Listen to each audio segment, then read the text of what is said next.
안녕하세요, 도자기입니다. 오늘은 좀 특별한 시간을 가져보려고 해요. 제가 이전까지 소개해드렸던 책은 다른 작가나 다른 출판사에서 만든 책이라면 오늘은 제가 만든 책을 그리고 그 책을 어떤 과정으로 만들었는지 소개해드리려고 합니다. 저는 독립출판 만화를 그리는 작가이기도 해요. 그래서 제가 지금까지 총 개인적으로 3권의 독립출판 만화책을 만들었고 그 다음에 한 권을 같이 협업으로 독립출판 만화책을 만들어서 총 4권을 만들었는데요. 오늘은 그 중에서 가장 최근에 만든 만화책을 어떻게 만들었는지 소개해 드리려고 합니다. 먼저 제가 작년 11월에 만든 만화책이고요. 제목은 세계 오렌지에 대한 사랑이에요. 그래서 원작은 러시아의 작곡가인 세르게이 프로코피예프고 그 다음에 각색이랑 그림을 제가 그렸습니다. 그래서 이런 만화책이고요. 안에를 보시면은 컬러 만화책입니다. 이렇게 쭉. 그래서 총 200페이지가 살짝 넘는 컬러 만화책인데요. 이 만화의 원작은 여기 써있듯이 러시아 작곡가 세르게이 프로코피예프가 1921년에 조연한 오페라인데요. 역시 오페라의 제목도 세계 오렌지에 대한 사랑입니다. 살짝 이름이 많이 생소하시죠? 우리나라에 그렇게 많이 알려진 오페라는 아니지만 그래도 프로코피예프의 오페라 중에서는 대표작으로 뽑히고 있어요. 그래서 여기 이거는 그 오페라의 음악이 담긴 CD인데요. CD 자켓에 이렇게 클로버 모양의 세계의 오렌지가 나와 있죠. 그래서 이 오페라가 어떤 내용이냐면요. 사실 이 프로코피예프의 오페라도 원작에 있어요. 그 원작은 바로 이런 동화책이 있는데요. 사실 이 동화책은 여기 보시면은 작곡 프로코피예프, 그림 가우다신스카로 프로코피예프 이름만 나와 있는데 사실 원래는 이탈리아의 민담을 원작으로 하고 있어요. 대충 내용은 어떤 왕자가 살고 있었는데 왕자가 우울증에 걸린 거예요. 그래서 우울증을 낫게 하기 위해서 왕자를 좀 웃게 하려고 왕국에서 파티를 열었는데 그 파티에 초대받지 못한 마녀가 파티장에 찾아와서 어떤 사건을 겪어가지고 놀림을 받아요, 마녀가. 그래서 마녀가 화가 나서 왕자에게 너는 세계 오렌지를 사랑할 것이다 라는 저주를 걸어요. 그래서 왕자가 그 저주에 걸려서 세계 오렌지를 사랑하게 되고 그 오렌지를 찾아서 모험을 떠나는데 그 세계 오렌지가 무시무시한 괴물 크레온타의 성에 있다는 거예요. 그 크레온타의 성에 가서 어찌저찌 해서 세계 오렌지를 구출을 하는데 알고 보니까 그 세계 오렌지 안에는 공주들이 들어있었어요. 그래서 왕자는 나중에 그 오렌지 속에서 나온 공주 중에 한 명과 결혼을 하는 그런 이야기예요. 제목은 좀 생소할 수 있지만 내용을 보면은 전형적인 동화의 서사를 갖고 있죠. 그런데 사실 여기까지만 좀 들어도 그래도 아직까지 좀 생소할 수가 있잖아요. 저도 사실 그랬어요. 근데 제가 이 오페라에 더욱더 관심을 갖고 만화까지 그린 계기는 사실 한 편의 논문입니다. 그래서 제가 만화를 그릴 때 리서치랑 구상 단계가 저는 아주 중요해요. 특히 구상한 내용을 뒷받침해줄 리서치를 저는 정말 중요시해서 이 부분에서 좀 많이 공을 들이는데요. 일단 제가 이 오페라에 관심을 갖게 된 오페라를 만화로 그려보겠다라고 좀 결심을 하게 된 계기는 바로 이 한 편의 논문입니다. 그래서 나보코프 소설 창작의 연극적 기원, 메이에르 홀트와 나보코프의 오렌지라는 김유나 박사님의 박사 논문인데요. 이 박사 논문을 보면은 이 세계 오렌지가 당시에 1910년대 그때 프로코피예프뿐만 아니라 러시아의 연출가들, 특히 러시아 연극계에서 좀 관심을 가졌어요. 그 이유가 왜 그런지 좀 나와 있고 사실 이 프로코피예프도 자기가 이탈리아 민담 중에 찾아서 이 세계 오렌지에 대한 사랑이라는 이야기를 발견한 게 아니라 러시아의 연극 연출가 중에서 메이에르 홀트라는 사람이 있어요. 그 사람이 세계 오렌지에 대한 사랑이라는 잡지를 자기가 운영하던 스튜디오에서 스튜디오 사람들이랑 같이 만드는데요. 그 잡지가 1914년에 처음에 창간호가 나와서 한 2년 정도 나온 연극 잡지예요. 생긴 거는 이렇게 생겼는데 이 잡지 제목도 세계의 오렌지에 대한 사랑이고요. 여기 쭉 보시면은 창간호에 이게 지금 러시아어로 돼 있는데 100년 전 러시아어라서 읽기는 힘들지만 쭉 보시면은 여기에 세계 오렌지에 대한 사랑이라는 연극 시나리오가 들어 있습니다.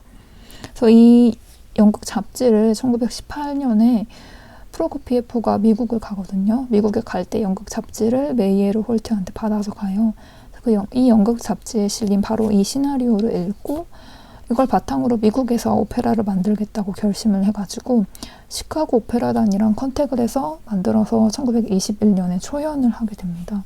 그래서 이렇게 좀 러시아 연극계랑 그 다음에 프로코피예프의 음악이랑 연결되는 게 좀 많이 흥미로웠어요. 그 다음에 또 이 오페라를 가지고 만화를 그리겠다고 결심한 두 번째 이유는 바로 요즘에 전통적인 동화를 좀 여성 서사로 다시 쓰기가 많이 책들이 나오고 있잖아요. 그래서 이 세계 오렌지에 대한 사랑도 전형적인 동화 서사를 가지고 있기 때문에 이거를 좀 다시 써보고 싶다는 생각이 들었어요. 특히 주인공이 우울증에 걸린 왕자인데 사실 우울증에 걸린 주인공이라는 것 자체만으로도 좀 더 뭔가 주목을 하게 되잖아요. 그래서 만약에 이 주인공이 왕자가 아니라 공주로 바뀌었을 때 이야기가 어떻게 진행이 될 수 있을까 이런 궁금증이 생겼어요. 그래서 저는 이 만화에서 우울증에 걸린 공주 니네타를 주인공으로 만들었고요.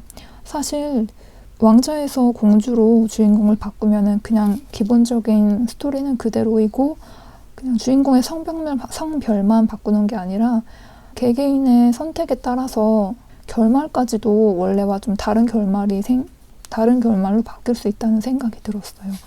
그래서 원작인 세계 오렌지에 대한 사랑에서는 왕자가 공주를 구출해서 공주와 결혼을 하는 결말이었다면 제가 개작한 세계 오렌지에 대한 사랑에서는 이렇게 진짜 자신의 사랑을 찾아서 무시무시한 괴물의 성으로 모험까지 떠날 정도의 적극성을 가진 공주라면은 그냥 자기가 구출한 왕자와 결혼하는 것에서 만족하는 것이 아니라 좀 더 다른 선택지, 다른 결말을 갖게 되지 않을까 이런 궁금증을 좀 갖게 되어서 한번 만화로 그려보려고 했습니다.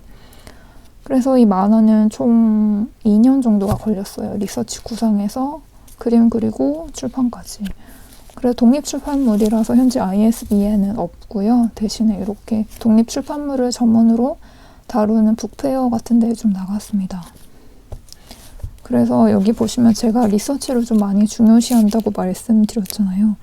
그래서 여기에 참고문헌을 좀 썼어요. 그래서 논문도 있고 도서도 있고 정기 간행물은 여기 보여드렸던 1914년에 나온 러시아 잡지고 그 다음에 음반은 바로 이 음반 그리고 뭐 웹사이트 참고한 웹사이트까지 썼습니다. 그래서 어떤 과정을 거쳐서 이 만화를 만들었냐면요. 일단 첫 번째는 리서치 구상이 반드시 필요하죠. 그래서 이 동화책의 기본적인 내용이랑 오페라의 노래를 들으면서 작품의 전반적인 분위기를 좀 반영을 하려고 했어요. 그래서 이 작품은 동화이면서 약간 좀 짓궂은 느낌이 있어요. 그래서 그런 짓궂은 동화, 약간 유머러스하면서 살짝의 비꼬미 들어간 유머. 그래서 전반적인 색채는 밝은 분위기고요. 그 다음에 이탈리아 민담을 바탕으로 한다고 말씀드렸잖아요. 그래서 그 이탈리아 민담의 세계 오렌지에 대한 사랑이 들어있는 책이 한국에 번역이 됐어요. 그래서 펜타메로네라고 몇 년 전에 테일 오브 테일즈라는 좀 잔혹 동화를 몇 편을 엮은 영화가 나왔었는데 그 원작이 이 펜타메로네 책에 담겨 있다고 해요. 그래서 이거는 역시 이탈리아 작가인 잠바티스타 바실레가 이탈리아 민담을 모아가지고 낸 책이고요. 여기에 보시면은 3개의 시트론이 있습니다. 이게 이탈리아 민담 원작이에요. 근데 이거를 나중에 이탈리아의 또 극작가인 카렐로 고치라는 사람이 영국으로 만들어서 그때 사용한 연극 기법이 또 코메디아 델라르테라고 연극이 있는데 이 코메디아 델라르타에 관한 책들도 좀 읽어보면서 여기에 나오는 이런 의상들을 좀 반영을 했어요. 그래서 여기에 이 의상은 판탈로레라는 캐릭터인데요. 이 코메디아 델라르테 연극에 나오는 전형적인 캐릭터 중에 하나예요. 근데 이 캐릭터가 오페라에도 그대로 반영이 되어서 저도 여기에 보시면은 비슷한 복장에 한 이런 캐릭터를 넣었습니다. 이런 식으로 리서치를 좀 했고요. 그 다음에 두 번째로는 이제 만화를 그려야 되겠죠. 사실 만화를 바로 그리는 건 아니고요. 만화를 그리기 전에 콘티라는 거를 그려요. 그래서 이렇게 콘티는 작가마다 그리는 방식이 좀 다른데 어떤 작가님들은 정말 작가님만 본인만 알아볼 수 있도록 엄청 간단하게 그리는 분도 있고 그 다음에 꽤 자세하게 그리는 분도 계신데 저는 좀 자세하게 그리는 편이에요. 그래서 콘티에서 뭐 인물의 구도나 인물의 말풍선에 들어갈 뭐 말 같은 것까지 다 정해놓은 다음에 본 만화 작업을 할 때에는 거의 그냥 머리를 쓰지 않고 콘티에 그린 걸 그대로 따라 그리는 정도예요. 하지만 그래도 어렵습니다. 그래서 콘티는 일단 이렇게 생겼어요. 저는 주로 클립 스튜디오라는 프로그램을 이용해서 그리는데 이렇게 여백을 일단 정해놓고요. 여백에 맞춰서 말풍선을 배치를 하고 그 다음에 들어갈 만화를 쭉 그립니다. 그래서 이 장면은 여기 나오는 이 남자는 작곡가 프로코피예프예요. 그래서 프로코피예프가 프롤로그에 잠깐 등장을 하는데 이렇게 하고 뭐 말풍선 같은 것도 넣고 그 다음에 이렇게 하는 거를 콘티로 그렸는데요. 이 콘티로 그린 거를 만화로 최종적으로 어떻게 그렸냐면요. 바로 이렇게 그렸습니다. 그래서 콘티에서는 이 프로코피예프가 세 번째 컷에서 나팔을 부는 장면이었는데 나팔 대신에 공이라는 악기를 이용을 했어요. 그래서 이건 약간 공의 중의적인 의미를 노렸습니다. 공은 우리가 아는 축구할 때 쓰는 공도 있지만 악기 공도 있잖아요. 그래서 보통은 운동할 때 쓰는 공을 생각하기 때문에 공 좀 빌려줄 수 있나 했을 때 그냥 운동하는 공을 빌려달라는 거라고 생각을 많이 할 텐데 막상 꺼내는 거는 악기 공이라는 거. 그래서 이 악기 공이 또 소리가 엄청 크거든요. 그래서 한 번 치면은 주의를 딱 집중할 수 있어서 이 두 강대가 싸우는 걸 한 번에 멈출 수 있는 그런 역할을 합니다. 그래서 이런 식으로 해서 보시면은 각 장마다 파일을 정리를 했고요. 그 다음에 이렇게 만화를 그린 다음에는 저장을 할 때 저는 PSD 파일로 저장을 했어요. 왜냐하면은 인쇄로 할 때에는 CMYK로 해야 되거든요. CMYK랑 RGB랑 차이가 어느 정도 되나 한번 보여드릴게요. 일단 지금은 CMYK로 보기로 했거든요. 근데 RGB로 하면은 이렇게 좀 RGB가 컴퓨터 화면에서 봤을 땐 좀 더 선명한 느낌이에요. 그런데 CMYK로 하면은 살짝 탁한 느낌이 듭니다. 그래서 색을 고를 때 작업할 때도 CMYK 화면에서 해야 되고 컬러 프로파일에 미리 보기를 가시면은 미리 보기 설정으로 CMYK로 제가 미리 보기를 할 거를 정할 수가 있어요. 그래서 이거를 해가지고 CMYK 화면으로 본 상태에서 작업을 하는 거를 만약에 출력을 하실 거면 꼭 추천을 드리고요. 그래서 PSD로 저장을 한 다음에는 PSD에서 이제 인디자인으로 갔다가 그 다음에 거기에서 PDF로 저장을 해서 출력을 하는 과정이 이어지는데 그 과정은 다음 영상에서 보여드릴게요. 그래서 오늘은 이렇게 제가 만든 독립 출판물을 첫 번째로 리서치 구상 단계랑 그 다음에 콘티 만화 그리기 단계까지 보여드렸어요. 다음 시간에는 그 다음에 이어지는 독립 출판물이 어떻게 실제 컴퓨터 파일에서 이렇게 손에 잡히고 판매까지 하는지를 알려드리도록 하겠습니다. 오늘 영상 봐주셔서 감사드리고 그러면 다음 시간에 또 뵐게요.